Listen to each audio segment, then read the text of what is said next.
reopen the economy while preventing the further spread of COVID-19. The interagency task force led by Secretary Carlito Galvez Jr. is set to meet today to come up with a final recommendation to Duterte on lockdown scenarios. The existing classifications will lapse on Wednesday, September 30th. Cabinet Secretary Carlo Nograles says Metro Manila mayors prefer to have a single classification. Although given that each area faces different situations, Nograles the safety of their constituents.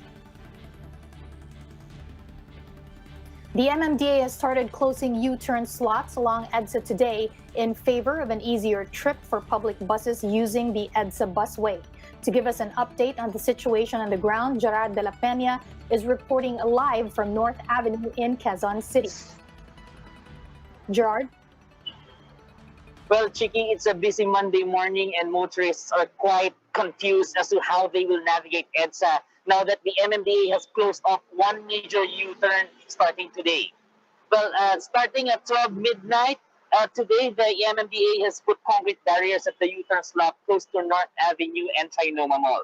Officials said this is the first of the 13 U-turn slots to be closed off to motorists so as to make it seamless for public utility buses to navigate through the EDSA Busway. Some public utility buses miss the entry point in front of Bansalangin, thinking that they can still enter in front of Trinoma Mall. Some private cars, on the other hand, enter the barricaded lane, thinking that they can get out of it at North Avenue. 10 private vehicles were apprehended for violating the busway rule, as well as disregarding traffic signs. For northbound vehicles, the closure of the U-turn slot caused heavy traffic here in the area. That's on top of the closure of another lane to give way to the construction of the common station for the LRT Line 1 and MRT Lines 3 and 7, leaving motorists with just 3 lanes from what used to be 5. Just a reminder for all motorists, northbound vehicles may take the U-turn slot in front of Quezon City Academy or right after SM Annex. Southbound vehicles may take the U-turn slot at Quezon Avenue. Chiki, the U-turn slot in front of the Quezon City Academy is up next for closure, but the MMDA said that they have yet to assess the impact of the closure of the Trinoma North Avenue U-turn before they do that. Chiki.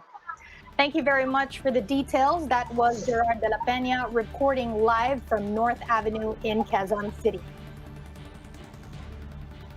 We'll be back with more stories after the break. Keep it here on One News.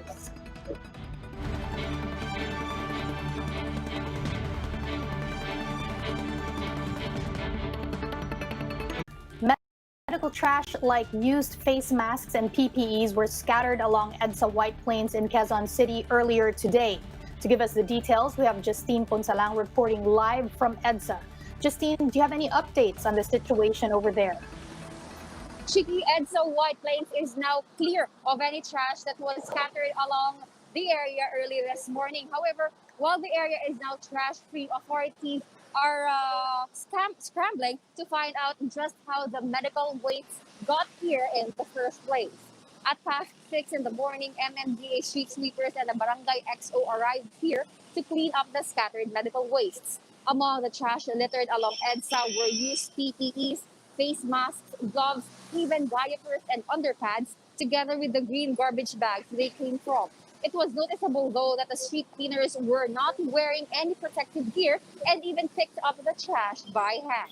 Some of them admitted that they were not aware that the garbage were actually from a hospital when they were first called to respond. They only learned about it when they arrived to clean up. According to MMDA EDSA traffic head Gong Negrija, they have already checked the CCTV installed near the EDSA shrine to pinpoint how the medical waste got here. However, Negrija said that the CCTV in the area could not show the exact spot where the littered garbage took place. He assured, though, that they will backtrack the other CCTVs along EDSA to check if there was a dump truck that passed by and could have been carrying the medical waste. The MMDA will also be referring the matter to the interagency task force in order to determine the liability of the driver that may have accidentally dropped the medical waste. Chiki, as of now, the MMDA may have already identified the hospital where this medical trash came from. The street sweepers found actually found a plastic packet early this morning that bears the name of a certain hospital, and the authorities are looking into that. According to NEGDIHA, they will first communicate with the hospital to possibly find out who transported the trash out of their premises. Chiki? Yes, Justine, we just want to fill in some of the gaps. Do we know exactly how many bags of medical trash were filled after the street sweepers cleaned up the area? Well, Chiki, after about an hour of cleanup, the street sweepers were able to collect more or less 3 trash bags, but they were not filled.